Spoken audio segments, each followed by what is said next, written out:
The fluorescent lights of the pharmacy buzzed overhead as I stood at the counter, my 7-year-old daughter Maya pressed against my side. Her forehead burned with fever and she'd been coughing for 3 days straight. The pharmacist had already told me what I knew. She needed to see a doctor, not just grab over-the-counter medicine. "That'll be $47, the pharmacist said, sliding the prescription-strength cough syrup across the counter. I pulled out my wallet, counting the cash. $63. Enough for the medicine and maybe gas to get home. Not enough for the urgent care visit Maya actually needed. My phone buzzed. "We're at Aunt Linda's house for Sophie's birthday," her text read. "Where are you? You promised to bring Maya's gift." I typed back quickly. "Maya's sick. Really sick. I need to take her to urgent care, but I'm short on cash. Can you help?" The 3 dots appeared, then disappeared. Then appeared again. "We'll discuss this when you get here. Sophie's waiting for her present." My stomach twisted. I looked down at Maya, whose glassy eyes stared up at me with complete trust. She thought I could fix anything. "Come on, baby," I whispered, leading her back to the car. The drive to Aunt Linda's house took 20 minutes. Maya dozed in the back seat, her breathing raspy and uneven. I'd wrapped Sophie's gift last week, an art set Maya had picked out herself, excited to give her cousin something special. It had cost me $85, money I'd saved from extra shifts at the call center. I pulled into the driveway behind Mom's Mercedes. Through the window I could see the party in full swing. Balloons, an elaborate cake, at least 30 people laughing and celebrating. I carried Maya inside, the wrapped gift under my other arm. "Finally," Mom said, not looking up from her conversation with Aunt Linda. "Put the gift on the table." "Mom, I need to talk to you," I said quietly. "Maya needs to see a doctor. She has a high fever and she's been—" "Not now," Mom cut me off. "This is Sophie's day." My sister Jessica appeared from the kitchen, balancing a tray of cupcakes. She took one look at Maya and wrinkled her nose. "She looks terrible. You should have left her home." "She's sick," I said, trying to keep my voice steady. "I need help getting her to urgent care." Jessica set down the tray. "You always do this. Always making everything about you and your problems. My daughter is sick. Sick or not, she deserves this," Mom said, suddenly right beside me. Her voice carried across the room, making several guests turn. "Sophie has been looking forward to this gift for weeks. Maya promised it to her." I felt Maya's grip tighten on my shirt. "Mom, please. I just need maybe $100. I'll pay you back next week, I promise." $100? Jessica laughed. "For what? So you can waste it like you waste everything else." "For a doctor," I said, hearing my voice crack. "For my daughter." Mom's expression hardened. "If you couldn't afford a doctor, maybe you should have thought about that before buying such an expensive gift for Sophie. Or better yet, return the gift and use that money." The room had gone quiet. 30 pairs of eyes watched us. "But Maya picked it out for Sophie," I said weakly. "She was so excited." "Then Maya should have thought about saving money for herself instead," Jessica interjected. She crossed her arms, that familiar smirk on her face. "You've always been irresponsible with money. Remember when Dad had to bail you out of that credit card debt? That had been 8 years ago, when I was putting myself through community college while working 2 jobs. Dad had given me $3,000, which I'd paid back in full within a year." "That's different," I started. "It's not different," Mom said firmly. "You make poor choices and then you expect us to fix them. Sophie deserves that gift. Hand it over." I looked at the wrapped box in my hands. Inside was the deluxe art set with oil pastels, watercolors, and professional-grade paper.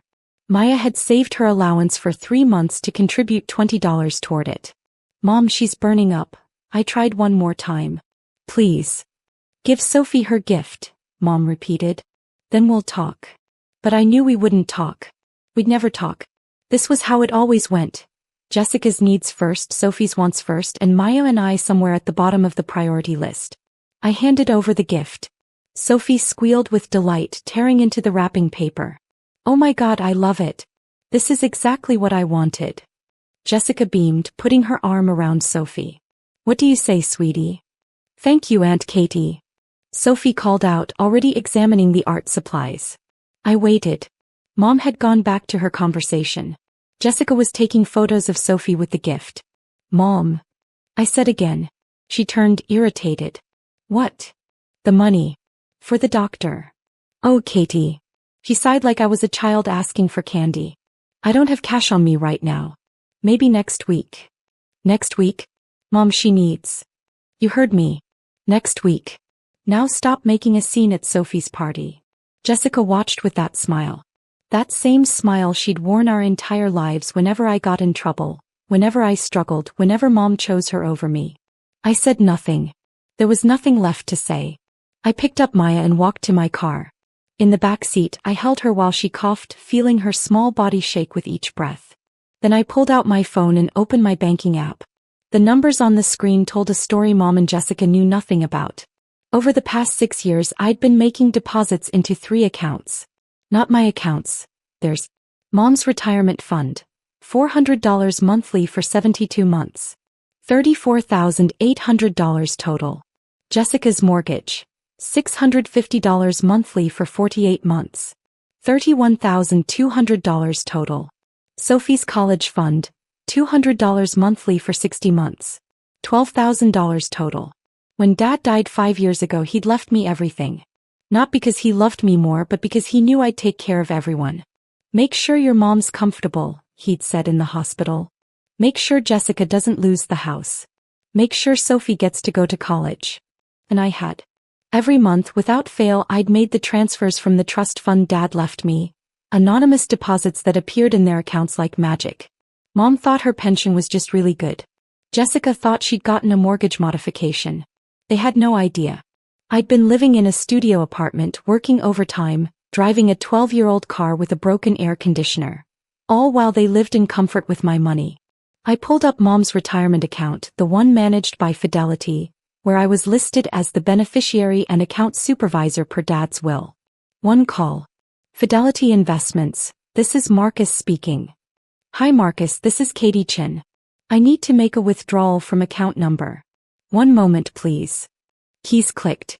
Yes, Ms. Chin. How can I help you? I want to withdraw all funds and close the account. Pause.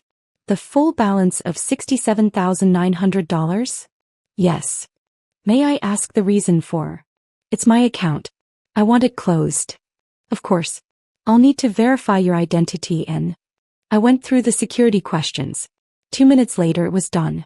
The funds will be transferred to your primary account within 48 hours, Marcus confirmed. Next, I called Jessica's mortgage company. Hamilton Home Loans, this is Brenda. Hi Brenda. I need to discuss account. I'm the co-signer, Katie Chen.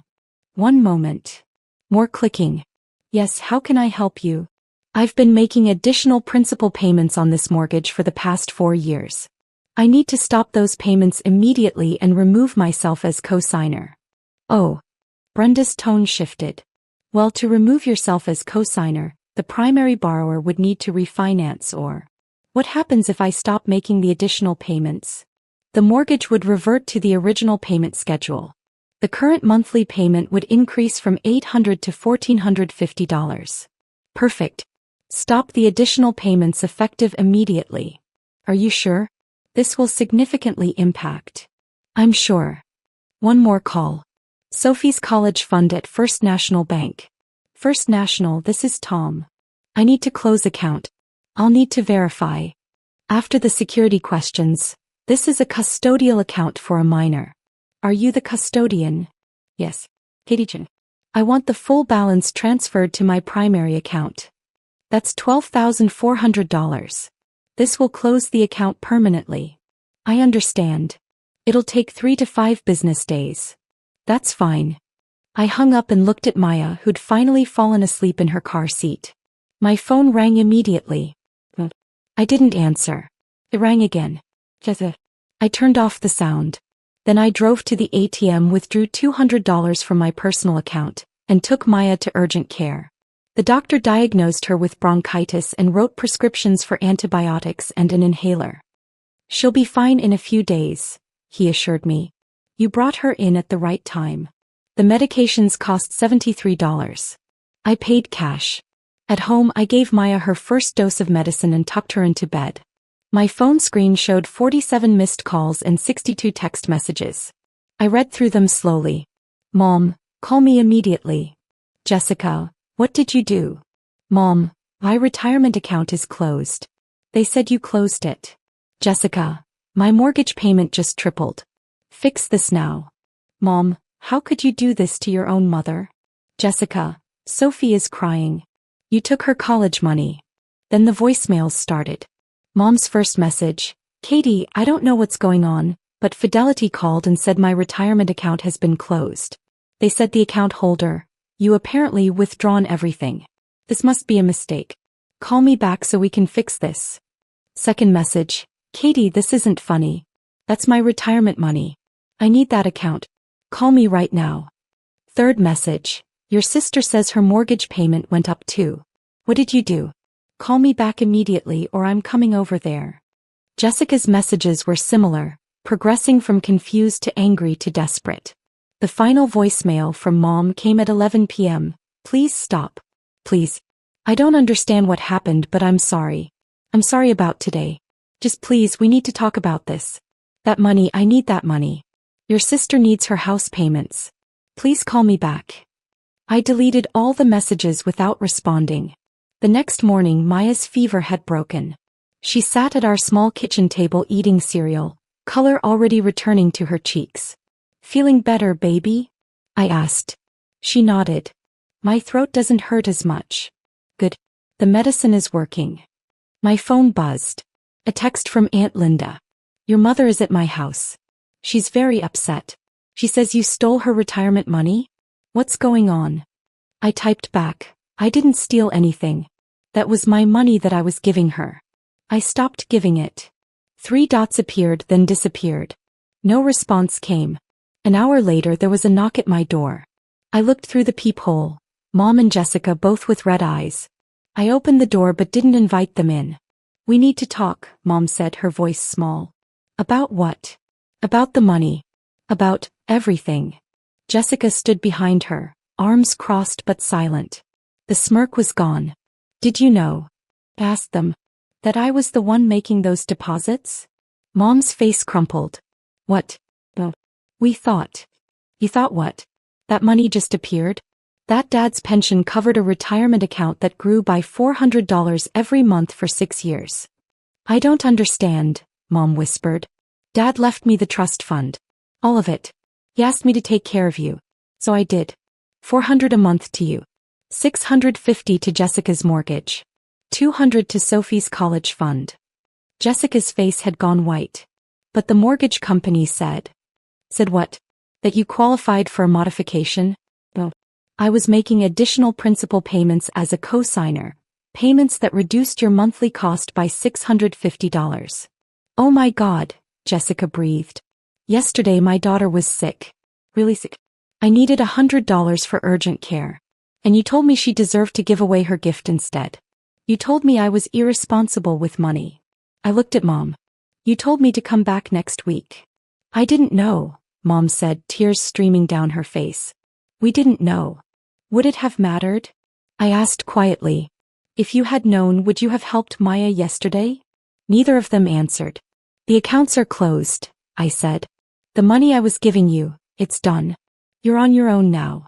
Katie, please, Jessica said, and I heard something I'd never heard from her before, fear. We can't afford the house without those payments. We'll lose everything. Then sell the house, I said. Downsize. Do what I've been doing for 6 years. Live within your means. But Sophie's college fund is something you should have been saving for yourselves. Like I'm saving for Maya's. Mom reached for my hand. Please. I'm sorry. I'm so sorry about yesterday. We'll help. Whatever Maya needs will help. She doesn't need your help anymore, I said. She has mine. And I have $78,000 that used to be yours. I stepped back and closed the door. Through the wood I heard Mom sobbing. I heard Jessica saying something I couldn't make out. But I didn't open the door. I went back to the kitchen where Maya was drawing with her crayons, healthy and happy and completely unaware that her gift to Sophie had cost my family their future. Mama, she said, holding up her picture. I drew us. 2 stick figures holding hands under a yellow sun. It's perfect, baby, I said and meant it. My phone buzzed one more time. A text from Mom. Please. We'll do anything. Just please don't do this. I blocked the number. Then I opened my banking app and set up a new automatic transfer. $500 monthly into Maya's college fund.